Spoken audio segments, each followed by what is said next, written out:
Saunders is a normal kid until the day she sees a dead janitor in her school. A dead janitor that no one else can see. She has kind of a mental breakdown, and the people around her tell her that, whoops, you've gone insane, so we're gonna have to shut you in at this mental institution. Too bad. And so that's where she meets other kids that are going through kind of the same thing, just not with dead people. And she starts thinking, maybe there's more to this story, maybe there's more going on here, and maybe I'm not insane. The Darkest Powers... Oh, what was I supposed to say? The Darkest Powers trilogy is a good series. It's a-okay, you know? I wouldn't really say that it was completely worth the money, at least not after reading the last book, because the last book was horrible. But number 1 and 2, good, entertaining, fun. It's kind of like the Spider-Man thing. 1 and 2, awesome. 3, doesn't even exist. I'm gonna pretend it was never made. Yeah. So anyway, the characters, I really liked them. I liked Chloe, the main character. She was fun, smart, just normal. She wasn't, you know, my favorite character, but the main characters are never your favorite character. That just doesn't work. The love interest in this story, I'm not going to say who it is because I think that would be a spoiler, even though it's kind of obvious. But anyway, I liked him. He was really different from other hotties in other books, but in a good way. Then there's the bitch, Tori, but she's fun. She's probably the best character in the last book. Anyway, they're all good. It's just great characters.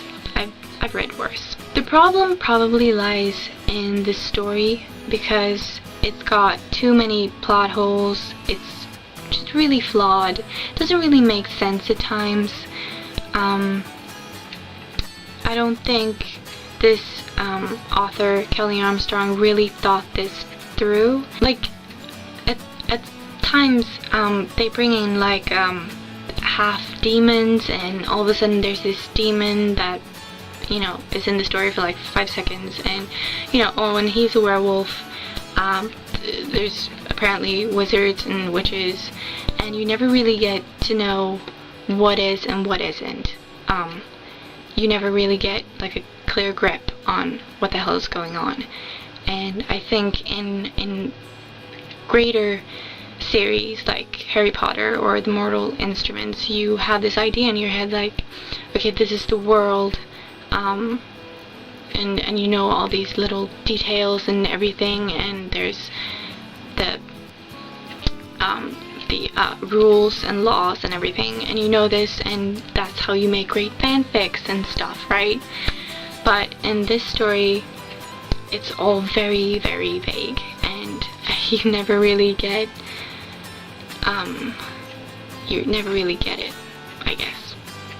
Chloe Saunders is a necromancer, which sounds really cool. The problem is, it's probably the worst thing to be, because it doesn't really come in handy, like, ever. And I know that main characters aren't supposed to be all-powerful. If they were, the story would suck, because you don't want to read about people who win all the time. But they're also supposed to change. Like, in the beginning, they may not handle that much, and in the end, they're supposed to be, like, all-powerful, almost, and supposed to be able to handle the situation. Chloe is worthless to begin with, and completely worthless in the end.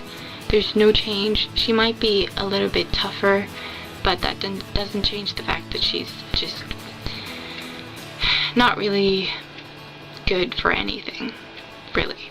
In the last book, I told you the last book sucks.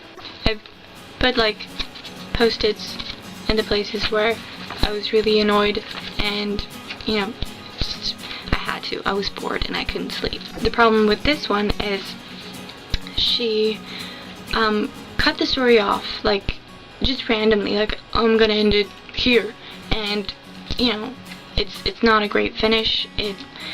Nothing really ends, you know, it's just like it was before, except, apparently, you know, she's happy, and, oh, it's a happy ending, except it's not. It doesn't make sense at all. There's a reason people do stupid things in movies. No one wants to watch a bunch of kids pace and bicker in angst as they wait for the adults to come up with a plan. We didn't much like it either, but for now, we were stuck with it.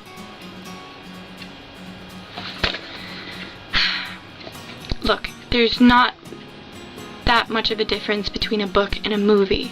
They're both supposed to be entertaining. You're right, we don't want to read about kids bickering and being angsty and sitting in a room waiting for something to happen, but that's what happens. They sit around a lot in this series, and it gets dull.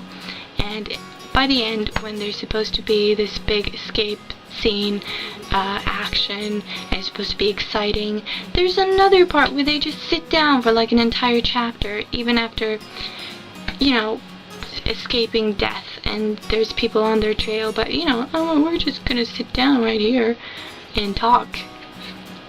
Doesn't make sense. So basically, I guess this series gets like a 3 out of 5, because I really do like the first and second book.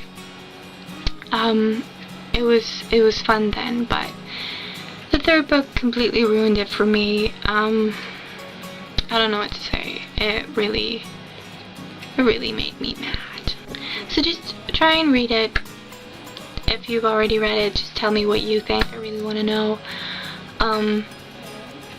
And watch my next review, because since the theme this time is movie adaptations, I'm going to talk about comic books. So, look forward to me being all nerdy and stuff. Yeah, okay. Bye. もうなんとなくわかってる君がうつむくわけも別れを切り出せずにいるんだよね歩道に落ちた影は寄り添って重なるのに